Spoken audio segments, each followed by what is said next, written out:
Oke, assalamualaikum warahmatullahi wabarakatuh. Berjumpa dengan saya lagi, Miftah Musli. Di sini kita akan membahas mengenai siklus sel. Ini seringkali ditanyakan di dalam ujian nasional atau bahkan menjadi dasar dalam pendidikan perguruan tinggi.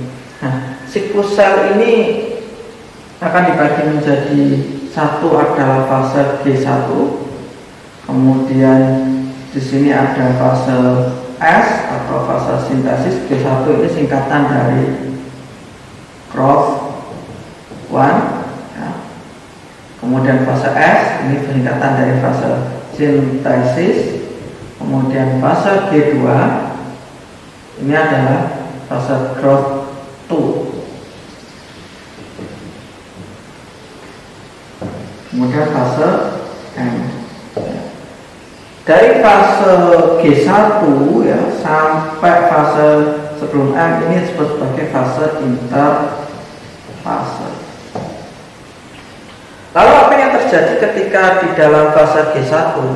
Fase G1 ini adalah fase di mana sel ini ya tidak terjadi apa-apa, hidup sedemikian rupanya. Seperti misalkan kulit kita tidak lagi tumbuh, kemudian dia nyantai, tidak melakukan pembelahan seperti itu. Sebenarnya ada satu fase lagi yang sebelum fase S, ini namanya adalah fase G0. Fase G0 ini fase di mana sel ini mengalami peristiwa yang disebut sebagai apoptosis atau sel itu bunuh diri ya. Kemudian fase S. Fase S ini sintesis. Apa yang disintesis? Yaitu menduplikasi materi genetik yang ada pada sel itu sendiri. Jadi Anda tahu bahwa di dalam sel itu akan terdapat inti sel dan di dalamnya ada benang-benang kromatin yang ketika nanti membelah dia akan menjadi kromosom. Nah, di dalam fase S ini masih dalam bentuk-bentuk benang-benang kromatin. Dia melakukan replikasi dari satu menjadi dua, ya. Dari satu menjadi dua, sehingga nantinya DNA yang ada pada fase S ini nanti akan dilipat gandakan. Kemudian biasanya kalau sudah masuk ke dalam fase S ini, maka sel itu sebenarnya dia sudah mau membelah, tinggal menunggu proses saja, ya.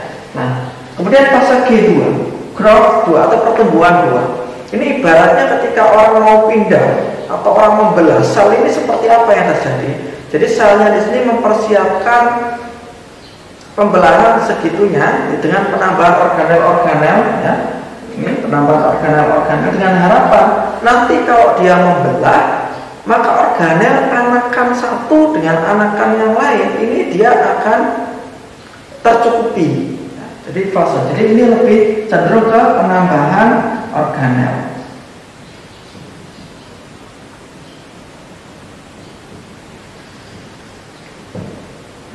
Kemudian fase S tadi berarti adalah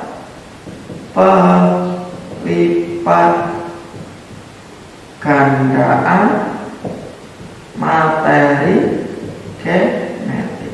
Kalau fase G1 itu sudah fase stagnan, ini fase apoptosis atau fase bunuh diri.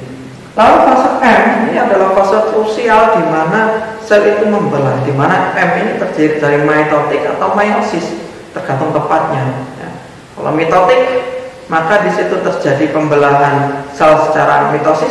Nah, ini terjadi pada sel-sel autosom. Nah, contohnya bagaimana? Misal, kalau misalkan kita terkena pisau di daerah kulit kita, maka yang terjadi adalah mitosis. Kenapa demikian? Tidak mungkin kemudian sel yang ada di sampingnya itu berbeda dengan sel-sel yang mau tumbuh atau menjadi sel-sel kelamin, tidak mungkin. Bisa saja menjadi bagian dari meiosis.